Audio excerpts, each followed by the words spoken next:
जहर की वजह, यानी अल्लाह ताला ने चाहा कि दुनिया के सामने खुद को जहर करूं तो उसकी वजह पैगंबर थे, जुमला पैगंबर के, उसकी तौहीद पहन सके, लेकिन उसकी रबूबियत को जहर करने की वजह जो है मोहम्मद अरबी की ज़ात।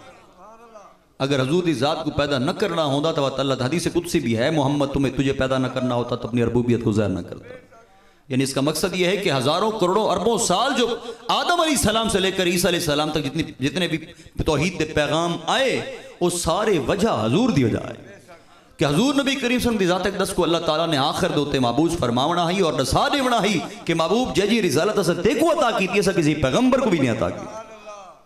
हालांकि हजूर नबी करीम सल्लल्लाहु अलैहि वसल्लम दी ज़ात ता एक जहन में आता है सवाल कि हजूर नबी करीम सल्लल्लाहु अलैहि वसल्लम दी ज़ात एक दस चौंकि आखिर दे उत्ते आंदे पैन हुण आदम अलैहिस्सलाम तो सब तो पहले हैं विच कितने कितने दर्जे पैगंबरां को मिलन। कुरान ने तो 35-40 को दसाइन, लेकिन नाल ये दसा छोड़ा कि 1,24,000 कमो बेच पैगंबर हैं, लेकिन कुरान जरा सामने ज़ाहिर नो तो 35 तो 40 पैगंबरां दे नाम सामने आंदे। तो बात समझ आती है कि आमण वाले पहले तो वो नबी ही वत नबी करीम सल्लल्लाहु अलैहि वसल्लम दी ज़ात एक दस आखिर आंदी पे एक सवाल कर रहा हूं कि शैतान ये सवाल कर सकता है, तो याद रखें ऊंदे वास्ते भी जवाब है कि कुरान कहता है कि वबिज़ालिका उमिरतु व अना अव्वलुल मुस्लिमीन, मोहम्मद तुम फरमा दो तुम सबसे पहले मुसलमान हो। यानी हालांकि आदम अलैहिस्सलाम ज़ाहिरी ज़मीन पर पहले आ रहे हैं, लेकिन कुरान आता है महबूब तू इन्हें कुरान को नहीं साथ छोड़, मेरे फरमान को नहीं साथ छोड़ कि तू पहला है, तू पहला है। यानी आदम अलैहिस्सलाम से भी पहले कुरान कहते तुम कह दो तुम सबसे पहले मुसलमान हो। हदीस है अव्वलु मा खलक़ल्लाहु नूरी कि बाबू अल्लाह ने सब तो पहले मेरे नूर को पैदा फरमाया। यानी अगर खत्म नबूवत पर भी नबी कृष्ण को यह मकाम रिसालत अता हुआ कि कुल या युहन्नासु इन्नी रसूलुल्लाह इलैकुम जमीआ के शजरो हिजर शम्सो कमर और बहरो बर जमीन को घिन के आसमान तक और पूरी कायनात दे विच रिसालत आम अता की थी कि कोई दुनिया तक जिवें एक पैगंबर आंदा ही अगर वो चला गया तो दूसरा पैगंबर तौहीद का पैगाम लेकर आया, कोई सहीफे लेकर आया, कोई अल्लाह का कोई पैगाम लेकर आया, लेकिन मोहम्मद अरबी दी वारी आई तो फरमाया हुण कोई क़यामत तक पैगंबर नाराजी और कोई मजहब, कोई यहूदियत, कोई नसारा, कोई हिंदू, कोई मजहब बाकी न रासी। हुण क़यामत तक अगर किसी का झंडा रासी तो मोहम्मद अरबी का झंडा रासी।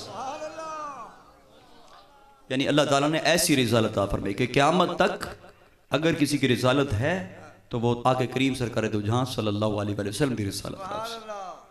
देखो अल्लाह ताला ने आप दी जात को इशान अता की थी कि इस दुनिया जहान कायनात के अंदर जितनी मखलूकात हैं अल्लाह ताला ने अशरफुल मखलूक सा को बनाया एज ए इंसान, और बात इंसान दे विच भी दर्जे रखे। एक है इंसानियत के गैर मजहब, बात एक इस्लाम दे अंदर जिन्हें लोग अल्लाह दे करीब थे वत अल्लाह ताला ने शान अता फरमाई। और अंबिया कराम अलैहिस्सलाम दी जमाता भी में हैं कि ऐसी ऐसी आजमाइशें जिसके पास आई इस पैगंबर के ऊपर रब ने उसे दर्जा भी वैसा अता किया है। ये मेरे हुसैन को रब ने जो मकाम अता किया है, हालांकि वो गैर नबी हैं, नबी की आल हैं, लेकिन आजमाइश ये है कि 72 तन अपने मासूम बच्चों को भी नबी के दीन के लिए कुर्बान कर रहे हैं, तो रब ताला ने जन्नत के जवानों का सरदार बना दिया। यानी जितनी आजमाइश होती है वह अल्लाह दर्जा भी अता करेंगे। इमें लेकर अल्लाह ताला ने पैगंबरों को दर्जा अता किया, दर्जा ब दर्जा एक दूसरे से बढ़कर हैं कुरान के अंदर कि जिसको जितनी आजमाइश मिली रब ने उसे दर्जा और मकाम फजीलत उतनी अता की। लेकिन हजूर नबी करीम सरकार दो जहां सल्लल्लाहु अलैहि वसल्लम आप दी ज़ात अक़दस को जरा मकाम और मर्तबा मिला वो ये है कि जितने पैगंबर जमीन के ऊपर माबूस हुए और पैगाम हक देने के लिए चले, वो कोई भी ये दावा नहीं करेंदा कि मैं रब को डिठा है सिवाय एक नाम के, नाम है मोहम्मद रसूलुल्लाह के। एक नबी है कायनात के अंदर, एक शख्स, एक बंदा खुदा है कि ये दावा कर सकता है कि मैं खुदा को डिठा है। यानी हजूर नबी करीम की ज़ात अक़दस ऐसा मकाम है आपकी ज़ात को, यानी नूरुल बशर। इसलिए कोई लोग आदन के यार ये जो बरेलवी लोग हैं ये जी नबी को नूर कहते हैं। मैंने कहा बिल्कुल नूर कहते हैं, लेकिन याद रखना कि तुम बात को फेरा मत करो, लोगों के दिलों के अंदर, जहन के अंदर खलल मत डाला करो, क्योंकि इस्लाम के अंदर जो मुनाफिकत और फितना डालता है वो मुनाफिक जो है उसका 7वें दर्जे पर है जहन्नम के अंदर। अब मुनाफिक कौन है? एक यहूदी तो हो गया, वो तो मुनाफिक है, नसारा भी हो गया जनाब, और गैर मजहब भी हो गए, बुत परस्त भी हो गए। असल मुनाफिकीन रब ने कुरान पाक में जिनको बुलाया है कि जो कुरान भी जानते होंगे, जो इल्म भी जानते होंगे, दीन भी जानते होंगे, मुसलमान भी होंगे, तब भी वो दीन इस्लाम के अंदर डंडी मारेंगे, उनको मुनाफिकीन कहा गया। नबी करीम सल्लल्लाहु अलैहि वसल्लम की ज़ात अक़दस, आप दी ज़ात अक़दस नूरुल बशर है। याद रखना, अहले सुन्नत व जमात बरेलवी ने कभी नहीं कहा कि नबी करीम सल्लल्लाहु अलैहि वसल्लम की ज़ात अक़दस सिर्फ नूर है। असा दें कि हजूर बशर है, आप दी ज़ात बशर है, लेकिन तुम मान जाओ कि नबी की ज़ात नूरुल बशर है। यानी वाहिद हस्ती है कि जिसको ये रब ने ये ताकत अता की है कि वो रब का दीदार कर सके।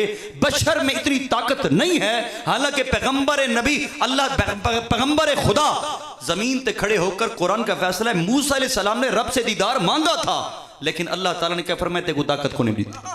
लेकिन जब मेराज की रात आती है तो हजूर नबी करीम की ज़ात अक़दस को उस मकाम पर बुलाया गया, उस नूर, वो नूर अता किया गया कि जेरा नूर जिब्राइल भी बर्दाश्त नहीं कर सकता, लेकिन मोहम्मद अरबी को उस मकाम पर बुलाया गया जहां पर रब के नूर को बर्दाश्त कर सके। तो इसलिए नबी की ज़ात को हम कहते हैं कि वो ज़ात नूरुल बशर है।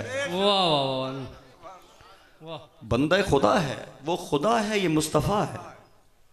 लेकिन याद रखना कि अल्लाह ने कायनात को तख्लीक मुस्तफ़ा की वजह से किया।